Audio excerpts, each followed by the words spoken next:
Yes, you'll read the big black headlines about Norma Desmond and this Hollywood scandal. But you'll never read the true story about the rest of us who were part of it. Me, for instance, Joe Gillis, a promising young writer from Dayton, Ohio. And Betty, that nice kid I met at a Hollywood party, who knew nothing about me, but knew what she wanted. Don't you love Artie? Of course I love him. I always will. I'm just not in love with him anymore. What happened? You did? It's ticklish business any way you look at it. Come on, we'll stick together.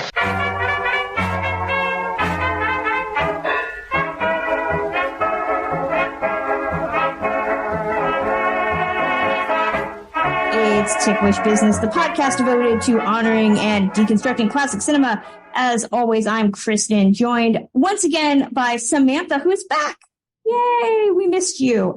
And we have probably the most special guest of all the special guests that we've had. I mean, no disrespect to Haley Mills and Ruta Lee, who we love, but I don't know. I'm freaking out that we have the amazing Nancy Olson Livingston with us today. Nancy, how are you? Well, as a matter of fact, I could be a lot better. I have done something terrible to my back, which is a little mysterious, but I'm wearing a brace, which helps a little. But hopefully, let's pray that I get over this, that it heals and it's over. So forgive me for maybe sounding a little unhappy. So sorry. We hope you feel better. Thank you. Especially now you have an amazing accomplishment, one of several under your belt. You just put out your autobiography, which is a delight. I've read it. Samantha, I know you also read it. I had a lot of fun with it. I don't know about you, Samantha. It's a wonderful read. There are so many aspects of your life that I never would have even considered being a part of your life. I was a fan of your films, but I didn't really know much about your marriage to the great Alan Lerner.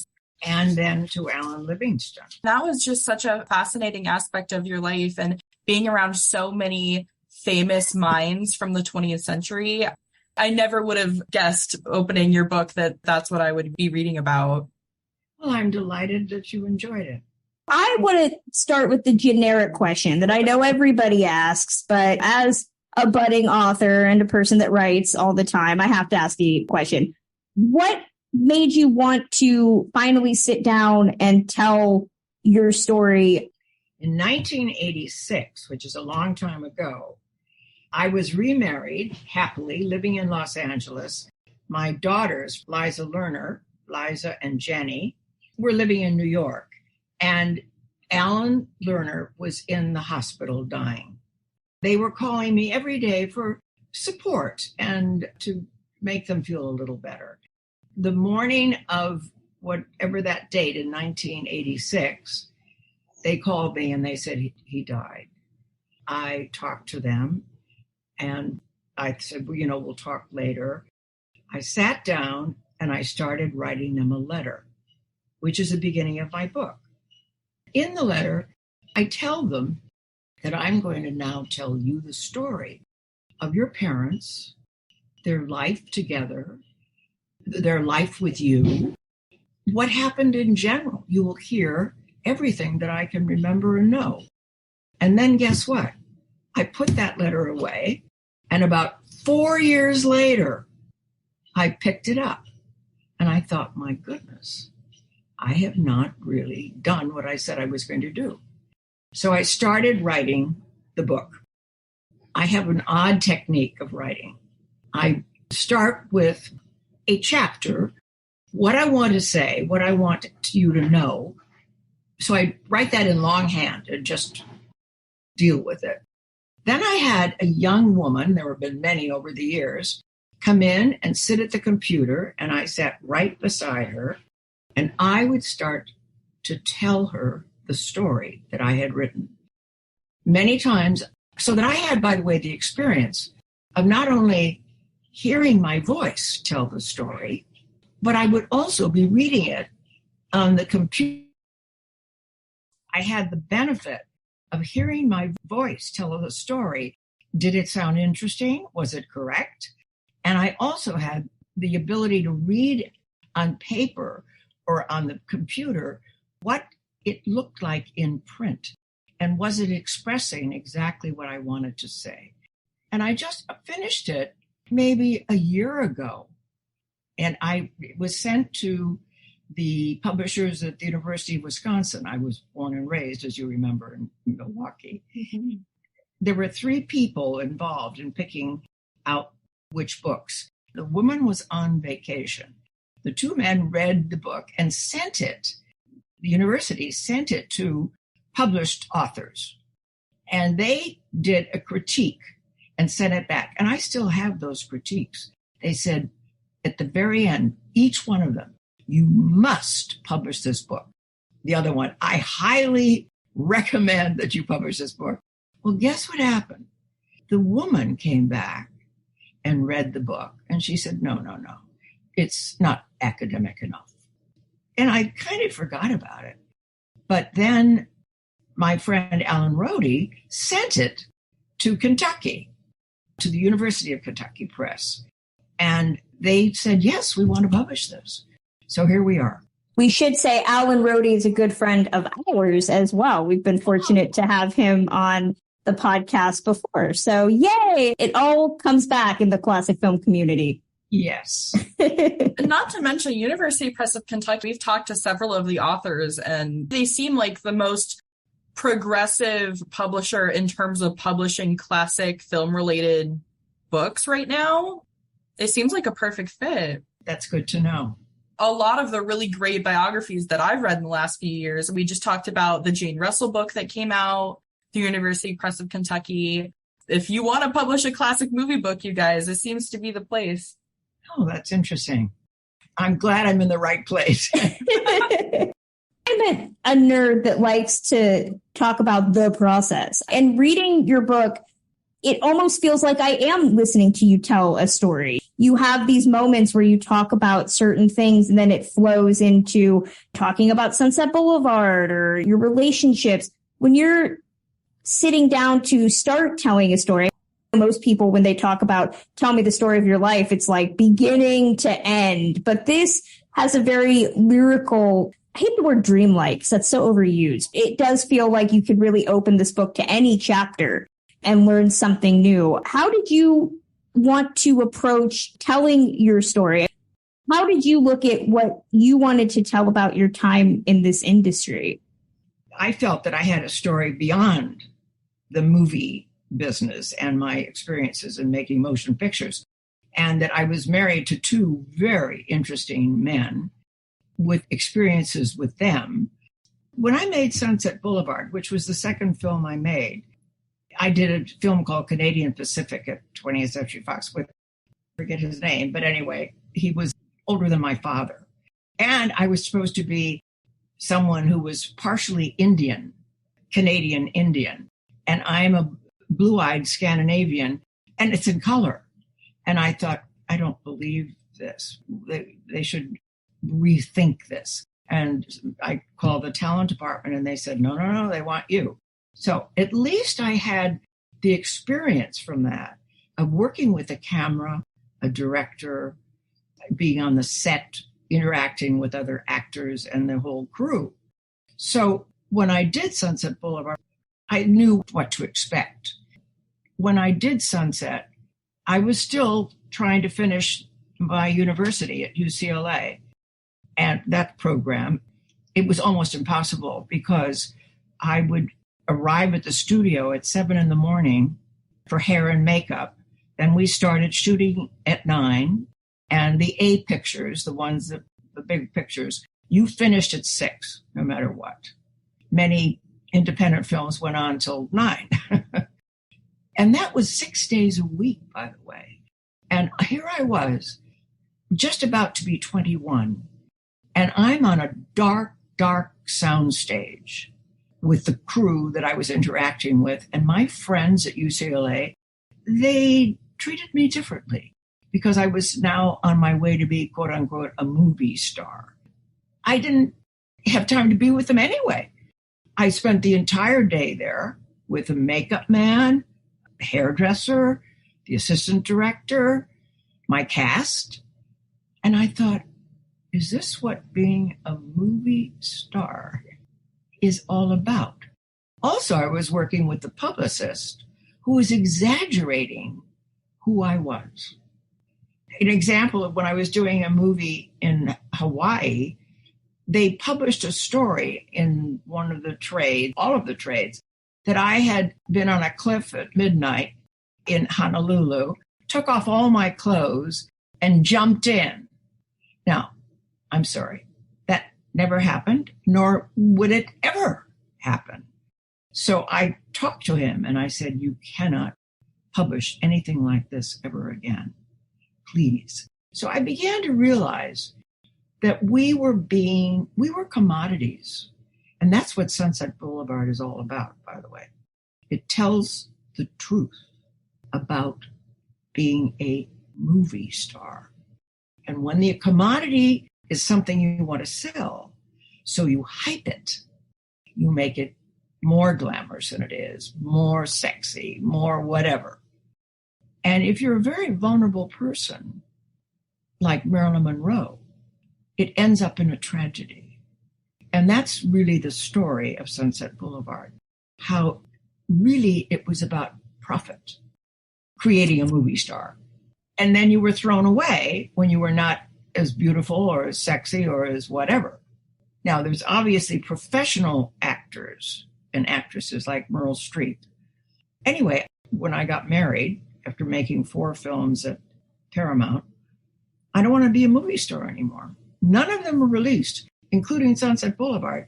And I married Alan Lerner and moved to New York and said goodbye.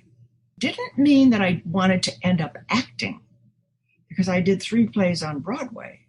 And then when Sunset came out, there was so much pressure on my working that when Alan came out to do a script of Brigadoon and Royal Wedding, we rented a house, brought our little girls. He said, look, they want you to do X, Y, or Z. Why don't you do it? And so I kept going in that regard. And a long answer to a short question, I'm sorry. Canadian Pacific, for people that don't remember, it was Randolph Scott who was. Randolph Scott. Yeah. I always confuse all of the movies where Randolph Scott played a cowboy because he played so many. Can I just say, though, that I think it is completely amazing that a lot of stars don't realize what they want in their careers until long after they have that sex, drugs, and rock and roll element to it. And then they realize, oh, I don't want to do this. Reading your book, you had such a clear idea of what you wanted to do, to be able to be like, I'm just going to walk away and move to New York. That is so amazing. I'm sure other stars have done something similar to that. But to say that right before Sunset and all of this happens, very baller. I love it. It was after Sunset Boulevard, the shooting of it, enduring, that I felt very strongly about. And also, by the way, how many actresses, real movie stars, had successful marriages and families? Now, I'm a Midwestern girl. My father was a doctor. My mother was a school teacher.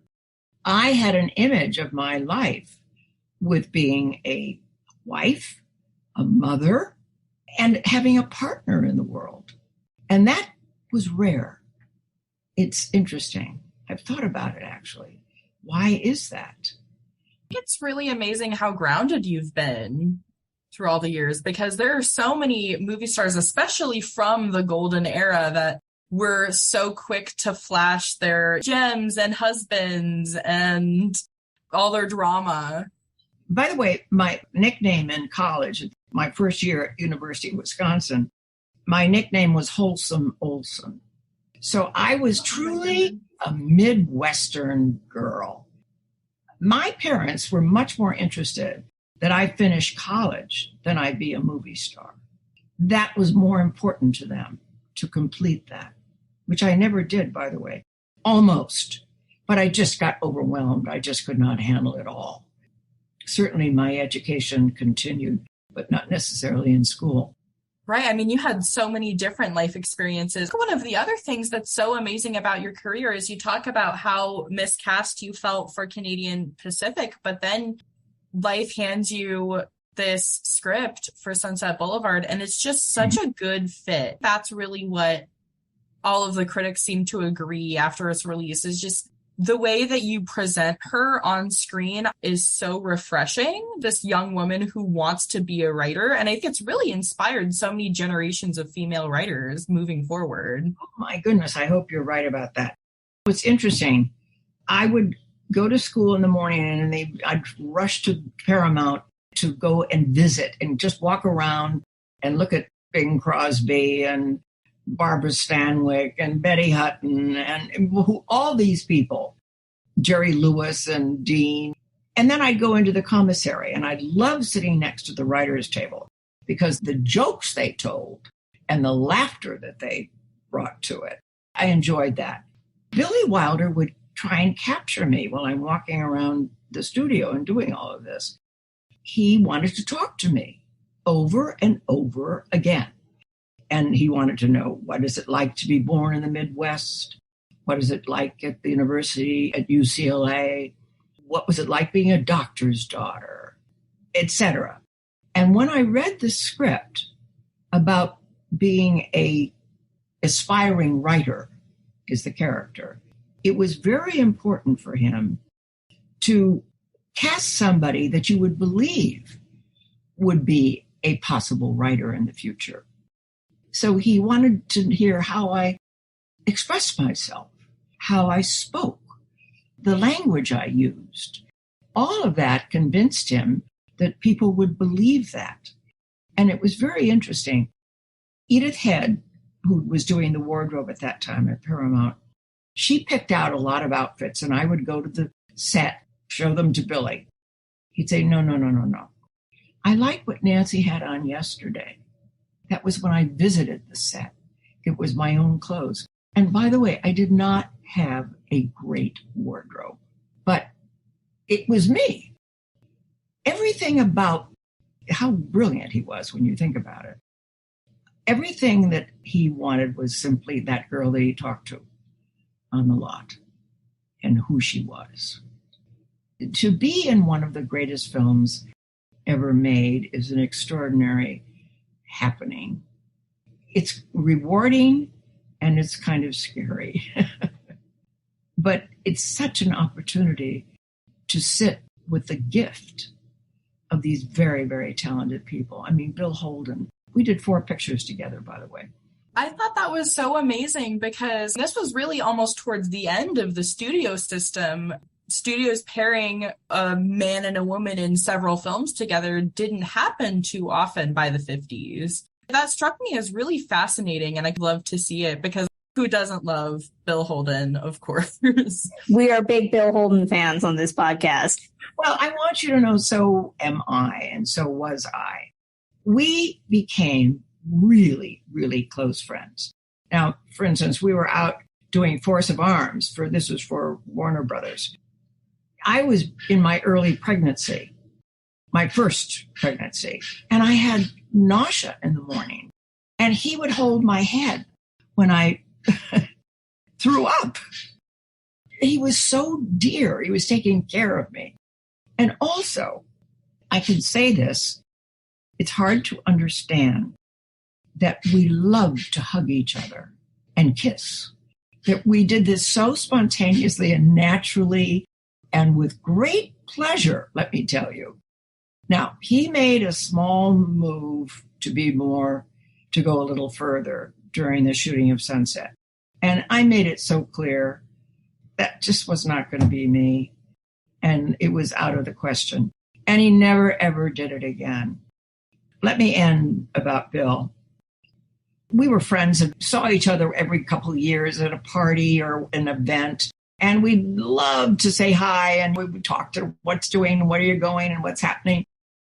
One day, Alan Livingston and I were flying from California to New York, got off the plane, and we were going to get another plane to London. And we were walking down a hallway to connect to the second flight at Kennedy Airport. And all of a sudden, I heard this voice from way down the hall, the other way. Nancy! And I turned around, And I said, Bill. I left Alan standing there, and the two of us ran down the hall, embraced. And he said, my God, I haven't seen you for 2 years. I hear you're remarried. Are you happy? And this went on, that kind of thing. And we hugged, we kissed. We were just delighted. And all of a sudden, a man walked by, and he tapped us on the shoulder. And he said, excuse me. He said, I just have to tell you, this is better than watching an old movie. Is that nice or what? I love that Samantha and I can cross off on our bucket list, meet someone who has kissed Bill Holden. We've done that now. I have to admit, the very first time I saw Sunset Boulevard, it really didn't strike me as this grand, amazing film. But the thing is, I adore Billy Wilder. He has always been, will always be my favorite director. Yes. But that movie didn't do it for me at first. And what it really took was, it was just the plot itself that I was a little bit like, ugh, it made me squeamish in this day and age. Yes. But what really took changing my mind was watching it on the big screen at the TCM Film Festival with you introducing it in, I believe that was 2019? Yes. Was it in El Paso? No, that was in Hollywood at right. Grumman's, yeah. And that was just such a fun experience. And I remember when Bill Holden comes out of the pool shirtless, this one older woman just starts whistling and the whole crowd laughs. It's really one of those amazing crowd experiences. It took me really learning about movies to appreciate a movie made about a movie. Yes. By the way, every time or many times when I'm invited to a screening and they ask me to speak, one of the first things I ask is, who has seen this only on TV, not in the theater? And there'll be hands that come up. And then I ask, who has seen it on the big screen in a theater? And the hands were up. I said, this film was designed to be on a big screen. Billy would have written it differently if it were on a small screen, because it's a big theme. There are big performances. And when you push them down into smaller space, it diminishes what has been originally created. So for those people in the audience who had only seen it on TV, I said, well, now you're in store for what this movie really is. You'll get it. Hi everyone, Kristen here. Like what you're hearing? Then consider supporting us via Patreon, like Ticklish Biz fans Beverly, Denisha Herrera, and Peter Blitstein.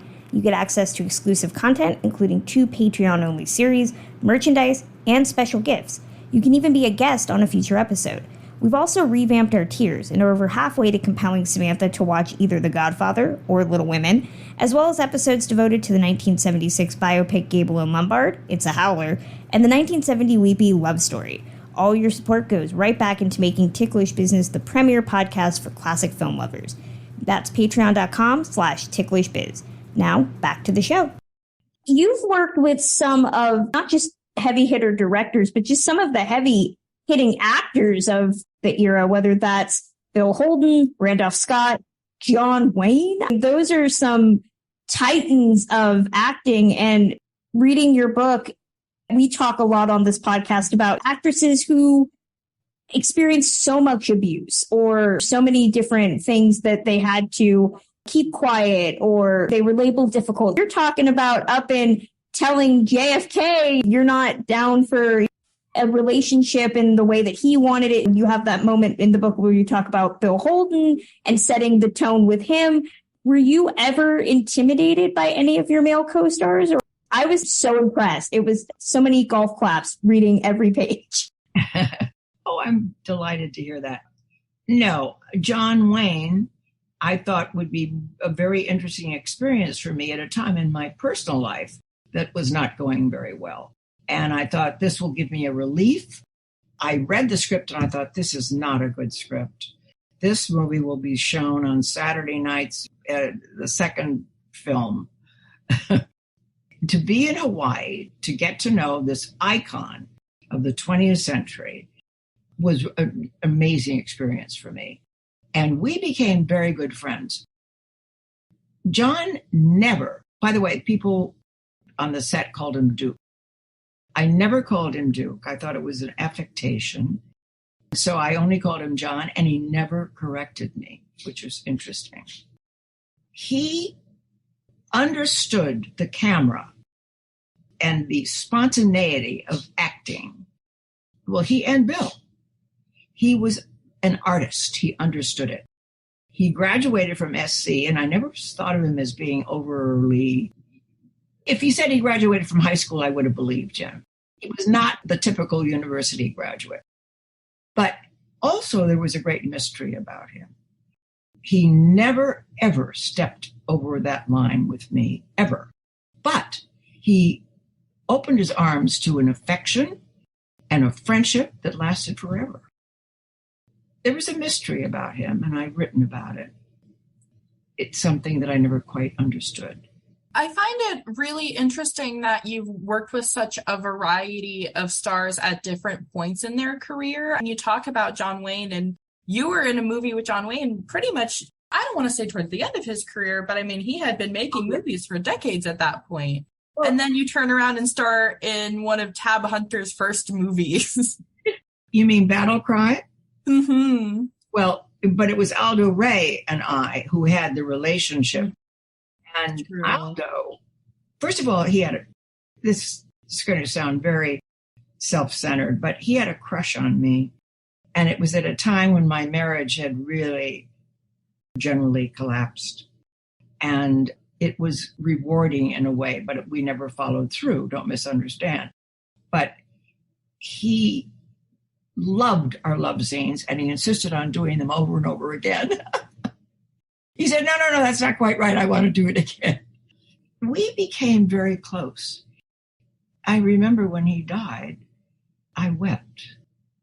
There was something very endearing about him. So I've had these relationships with various actors. Bing Crosby was much too old for me. The first, Royal Canadian Pacific, that was much too old for me. William Holden was only 10 years older than I, or maybe 11, but it was in that area. So that made a certain sense. Aldo also was reasonably near my age. John Wayne was too old, much. It's interesting how they cast things in that time. Billy Wilder, the movies that most people really lovingly point out the age difference is Gary Cooper and Audrey Hepburn in Love in the Afternoon. So right. Hollywood's still that way. I think we still get actresses who are at least a good 10 years. Tom Cruise doesn't ever have a co-star that's the same age as him. There's a who's who of people that pop up in your book. I love you talking about Joan Crawford. Joan is one of those actresses that lives in myth at this point with so many different stories about her. Did you ever get starstruck in your time in the industry, or is there a star that you never got to meet that you wish you had? That's an interesting question. I can't really think of anybody at the moment off the top of my head. I was always open to working with whomever they put me with.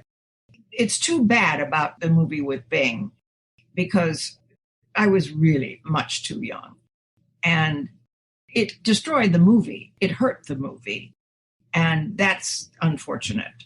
So that was not good casting. But of course, Sunset Boulevard lit a flame and everybody wanted to put me in a movie.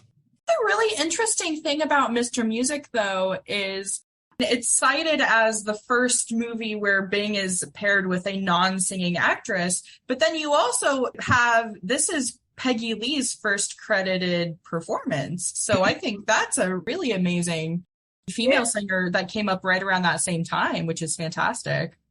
Bing had very, very cold blue eyes. And when I was exploring the lot before I started making films there, but I was a starlet, quote unquote, I would see him on his bicycle, not even pedaling, just pushing himself along. And he was surrounded by a group of cronies who were laughing at everything he said, funny or not. And there was this cold blue eyes that were keeping a distance. So when we were working together, it began to change. The whole cast treated me like a charming child, which is ridiculous. Let me tell you one interesting thing, though, about Bing. Alan Livingston, when I married him, was president of Capitol Records. He worked with Frank Sinatra. In fact, he created and recreated Frank's career. And also occasionally with Bing to do some standards. He said it was so fascinating that when you sent a new song to either one of them, the first thing that Bing wanted to hear was the music. He wanted to hear how he could use his voice. Frank, the first thing he wanted to see were the lyrics. He wanted to know what he was going to sing about and how he could express them. And then he would listen to the music. It's so interesting and so different.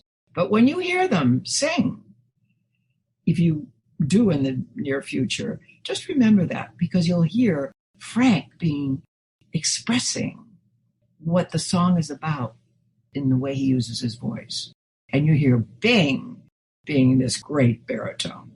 It's fascinating. I know some singers would sing live over their tracks while they were filming movies. Like I know Judy Garland is one of those stars who would do that. Did you ever hear him sing while you were filming Mr. Music? Was it a different experience than hearing his records? I played the piano. I was very musical. My mother wrote an operetta. So I've come in from a very musically interested and gifted people. I loved to attend when he was recording the songs for the movie. I'd sneak in and stand in the back of the soundstage, and there would be the orchestra and Bing. I was not impressed with the score of the movie, but it was interesting watching him sing. He knew what he was doing every minute, and he knew what he was doing in making as an actor as well. We became great friends, by the way. We had a lot of warmth that we ended up with toward each other. Well, I know you've talked openly about they considered you for Samson and Delilah, which the role went to Hedy Lamarr. Is there a role that you wanted that you wish you had gotten? I can't think of one. I was not competitive about saying, no, don't give it to her, give it to me. We don't often use the term on this podcast, but it's badass. I love it. We know the classic film stories of Betty Davis and your Joan Crawfords that are doing anything to get a role. I love that there wasn't that competitiveness with you. Sounds like you let the system work for you rather than working for the system. As a result, did a lot of movies that were not that great. Working at Disney was an extraordinary experience. That whole list of pictures were amazing. And I came to Disney at a time when really they had made a lot of films on very moderate budgets. And I think Treasure Island was one of the few great successes they had, other than, of course, the extraordinary animation pictures, which are timeless and works of art. Pollyanna, Walt Disney called me in Mallorca. It's a long story. I said, you're kidding. Walt Disney is not on the phone. He said, yes, Mr. Disney wants to speak to you. And he said, Nancy, we have a new project and we have many stars. We're spending a lot more money than we usually do. And we want every role to be played by a wonderful performer and a star. As a matter of fact, I wrote this down because I wanted to be sure that people understood this. Okay, he said, we've got Haley Mills, who is John Mills' daughter. I knew who John Mills was. He said she's enormously gifted. And from Disney, he must know. I understood that. And he said, now we have Jane Wyman, Richard Egan, Carl Malden, Adolphe Menjou, Agnes Moorehead. And he said, there's one more role and we want you. So I said, well, when are you going to make it? I had not made a movie in 3 or 4 years. He said, well, we're going to start shooting. This was the middle of July. He said, we're going to start shooting at the end of August, middle of August through the middle of September. And I said, well, I'm coming to California with my 2 children to be with my parents. I'll be there in August anyway. I have somebody who takes care of the children, who can bring them back to put them back in school while I finish the film. So I said, okay, I'll do it. That was a very fascinating experience. Disney Studio, the lot, was like no other than I had ever worked on. It was so clean. Everybody knew each other, from the grips to the directors to the whatever, executives. Everybody called Walt Disney Walt. He insisted that they did. It's hard for me really to describe, but it was different. I had a lovely experience with Pollyanna, and then when they called and asked me to do The Absent-Minded Professor, it was at the same time, August, part of September, I could do it easily. And that was a fabulous experience. I'm fortunate to live relatively close to the Disney studios. I've been there a couple of times. I totally understand what you say about it being different, because I'm just an old Hollywood person that like geeks out over this person walked on this ground, but it's got a very different vibe than if you walk on the Warner's lot, which definitely feels more like a lot, sound stages and the facades and all of that. It's a very different feeling. So I am so excited that you got to talk about Disney. Aside from maybe Tommy Kirk, your Disney filmography is so massive. There are so few stars that got to star in so many of those great live action films. I didn't do them all at once. It was over a long time. I was not married to my second husband when I did Pollyanna. I met him when I did The Absent-Minded Professor. He lived in California, so some friends of ours introduced us, and that began it. Then I would go back to New York, and he would visit me constantly when he came into New York, when he was running Capitol. He'd take me to dinner, to the theater, and this slowly began to evolve into a romance. When I married him, we came back to Los Angeles, and then I did a number of more films. But they were not every 6 months. They were every year and a half or 2. But it was a nice way to end my movie career. You also embraced television, which a lot of stars were resistant to TV in the 1950s, but you got to do some great television work, including appearing on Alfred Hitchcock Presents, which I'm curious what that was like to work with Hitchcock, because a lot of actors loved working with him. Some did not like working with him, especially on the TV show where there was a lot of other moving parts compared to making a film. My experience was interesting. There was one scene where it's very long. It's like a close-up of me telling whatever the story. They shot it in one shot. But then for television, the editors break it up so that when I'm saying something really important, you're looking at the other actor, a close-up of him. It was poorly edited is really my criticism. Because I remember doing a scene where I thought, oh my God, Nancy, you hit it on the head. And then when I saw it, it was lost. It shows you how important editing is, by the way. And by the way, it's important to know that filming is so different from theater. Billy Wilder, for instance, I still have the script. He describes, not on every page, but on some pages, the dialogue on the left and what you were seeing on the right, what the camera was showing you. It's fascinating. He was a genius about understanding the importance of that. A wonderful quote from him when Andrew Lloyd Webber did the musical of Sunset Boulevard, Billy said, "It's my movie in a permanent long shot." You don't go to a bookstore and buy a movie script.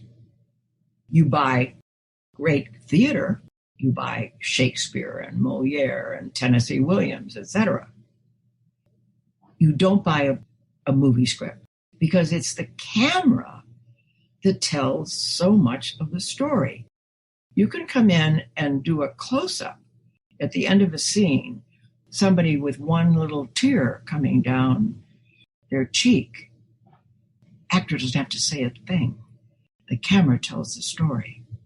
I just love hearing about that. I love hearing, Kristen, you hit the nail on the head as far as I love hearing about Alfred Hitchcock's presence as much as anybody else too.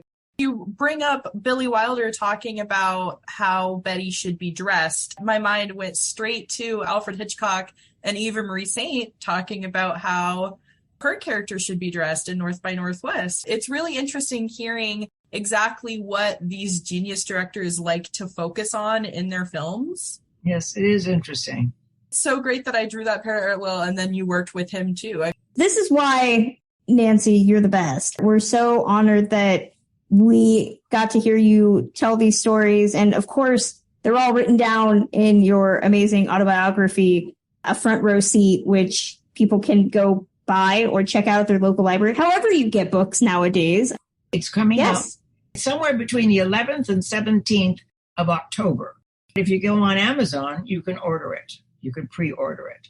My pre-order is already in. Thankfully, I got to read it early. So haha on everybody else listening to this who has not gotten to read it yet. But it's great. Is there anything else you want to let listeners know about? I want everybody to really feel good, not suffer from these floods and drought. I want the world to settle down and be more reasonable and give me peace. I'm all for that. I second that. I would like it to not be 1,000,000 degrees anymore. That is going to close out this edition of Ticklish Business. As always, you can follow Ticklish Business on all social media platforms, including TikTok, Instagram, Facebook, and Twitter. You can also listen to the podcast wherever you get your podcasts, including Apple Podcasts, Spotify. Those are the two. If you're listening via Apple Podcasts or you just want to help us out, get more eyeballs on the show, leave us a review. That really helps. And of course, it always helps to keep the lights on at Ticklish Biz HQ through our Patreon at patreon.com/TicklishBiz. We have all sorts of amazing bonus content, including our Being Elvis 6-week series that we did. We are gearing up to talk about Andrew Dominik's new movie, Blonde, which I have a lot of thoughts on. All sorts of fun things coming up there. And we would love to get some goals accomplished, including maybe having Samantha watch Little Women or The Godfather, or what was the other thing? An Anna Karenina. I haven't watched any version of Anna Karenina, you guys. I need my film education. We've contemplated doing a whole Anna Karenina series. I don't know if that's a good idea or a bad idea, but it's all at patreon.com/TicklishBiz. And as always, please head over to our website, which has some great reviews from our new intern, Audrey Cornell, at TicklishBiz.com. But we will be back in 2 weeks with a new episode. Till then.